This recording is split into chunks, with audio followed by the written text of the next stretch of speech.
Hi, I'm Dr. Katrina Lithgow. So I'm a professor in infectious disease, and I work primarily on viruses and the evolution of viruses.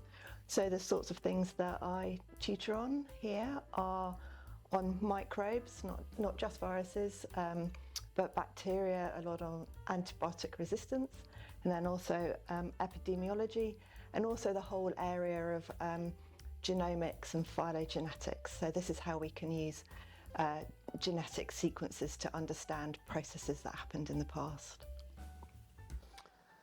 Hi, I'm Owen Lewis. I'm a professor of ecology, and my research focuses on biodiversity and biodiversity change. So I'm interested in how ecological communities form, how they function, the important things that plants and animals on our planet do for us, and the effects of global change, things like climate change, on those communities and the services that biodiversity provides for humans. I mostly study these processes and patterns in tropical rainforests, so I get to travel to hot, wet places very frequently. In terms of my teaching, I'm teaching some what we call whole organism biology, so the sort of interface between biology and natural history, if you like, aspects of ecology, some animal behaviour, some large-scale evolution, and conservation biology in particular. Hi, my name's Emily. I'm a third year biology student here at Oxford currently, and I'm planning on staying on to a fourth year as well. So the current thoughts for my project were very varied, but in the end I've settled on one where hopefully I'll get to go do fieldwork in Greece, and I'll be looking at the impact of fish farming on the health of the seagrass meadows there. So it's kind of a conservation focused project where I will hopefully get some hands-on experience in the field, some lab time, and then also lots and lots of time coding and processing my data to hopefully see if we can use it to potentially block fish farming in that area and protect the biodiversity there.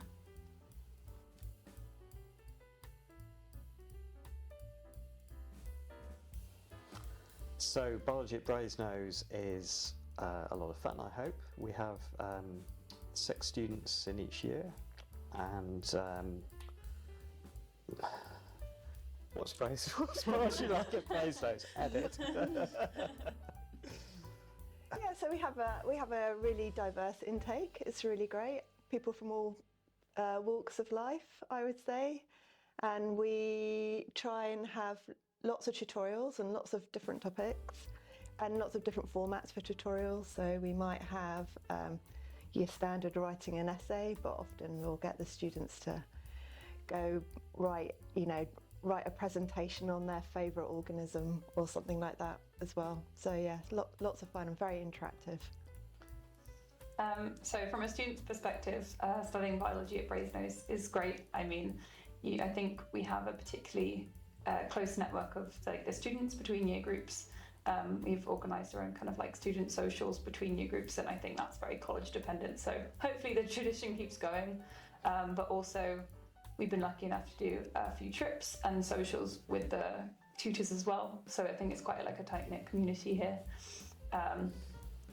Yeah, we try and have at least once a term we have some sort of biology get-together that brings together the students from all of the years and the tutors, some of the graduate students as well who are studying biological topics at Brasenose. And we have an annual away day. We usually go somewhere of biological interest, and college pays for us to have a meal and some drinks and do some biology away from college for once. Yeah, I found the biology away day a great experience. I think before doing that, I wouldn't have known so much about the older years and gotten their advice on, exams or fourth year projects or all of the kind of stuff up ahead in the course. So I think it's kind of been an invaluable part of life at Brasenose, really, and a way to like dive into the subject more and build a bit of a network as well.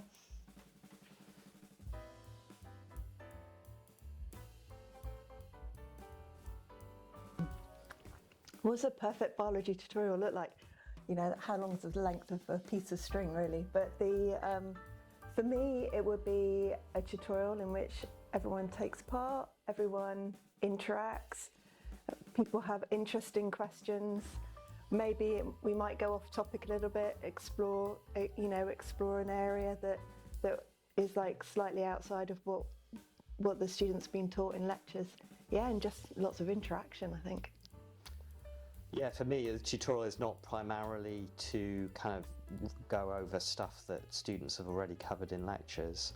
It's sort of taking that as the starting point, and as Katrina says, exploring different avenues, exploring the primary literature, so scientific papers that are the cutting edge of science in particular. And for me, I think the most memorable tutorials are usually ones where the students do more talking than I do. So you get a group of students who are keen, they've read the reading list that I've set for them, they've formed their own opinions, they've got their own ideas, and they do as much teaching of each other as I do of them. So they might end up debating a topic during the tutorial, and I just referee. So I think one thing to note is that the biology course at Oxford is quite unique, maybe compared to other subjects, because you can actually book tutorials later on as you specialise in the course. So you start out with a really solid foundation with your college tutors in first year, where you get thrown into a whole range of topics and really build kind of, that foundational knowledge of biology with your college tutors and get eased into the university system. But then going on into second and third year, you get to have a bit more choice in what your tutorials are on, which is a really unique opportunity. And it means that you hopefully will be going into a tutorial to work on something you're particularly interested in, and it often makes for just more engaging conversation, and some quite unique tutorials are offered as well by different tutors. I know I had some friends who went to Whiteton Woods as part of their tutorial and walked around the woods as a very interactive way of like learning about the wildlife there. But also you get kind of direct communication and contact with a whole range of people in the department, which I think is really helpful going into fourth year and choosing your project or figuring out what aspects of biology you want to specialise in or are particularly interested in. Yeah, I think one of the great things about having access to so many tutors as well is you get access to lots of different teaching styles, so you might figure out what works for you and even be surprised which topics you end up really enjoying, just because someone might have particularly infectious energy about it or helps you see it in a different light. So I think that kind of diversity of perspective is really helpful. We often see that where students arrive in Oxford convinced they're interested in one particular bit of biology. They might be obsessed by birds, for example, and they see their future as a bird biologist. And then they have a tutorial on plants, and it's wow, plants is where it is. So I think that's really, as Emily says, having this breadth of teaching and having tutorials with a wide variety of tutors with different areas of expertise. Biology is such a broad subject that Katrina and I, there's no way that we can cover most of the subject. So we'll teach general stuff in the first year, and then we'll teach our own areas of expertise in the second and third year.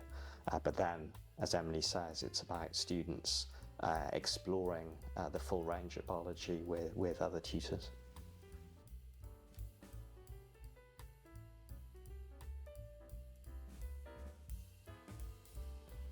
I think first of all we look for somebody who's genuinely enthusiastic about the topic.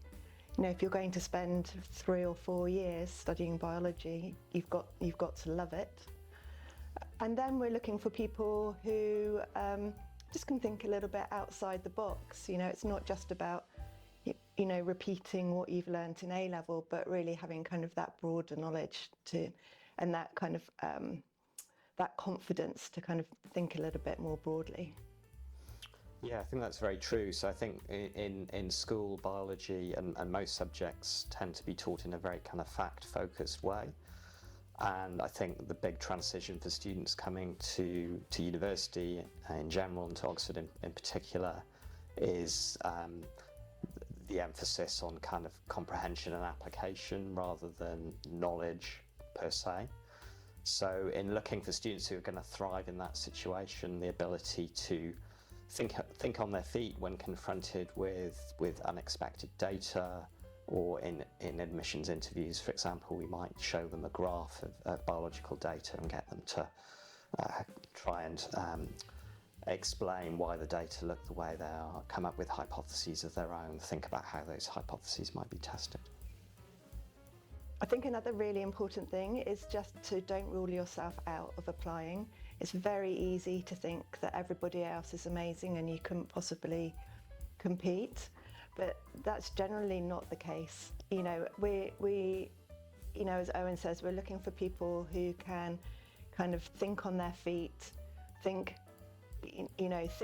more laterally, and it's very easy to think as an individual, oh, I don't have that, I'm not good enough, but actually, you probably are. We're a broad church, and don't rule yourself out.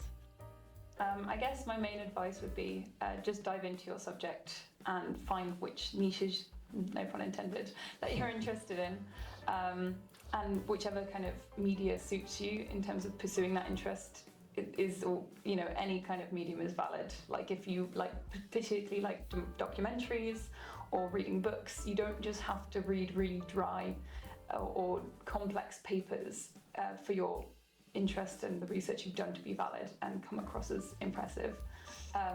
Another top tip is just to practice talking about your subject.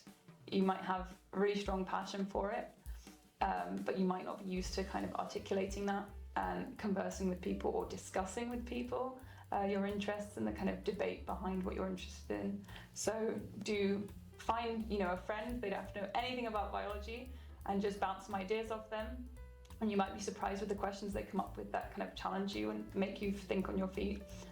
Or if you can find someone who might have some experience or knowledge about an area of biology you're interested in, or a teacher, they can also be a really useful point of interaction and practice for that kind of thinking and discussion.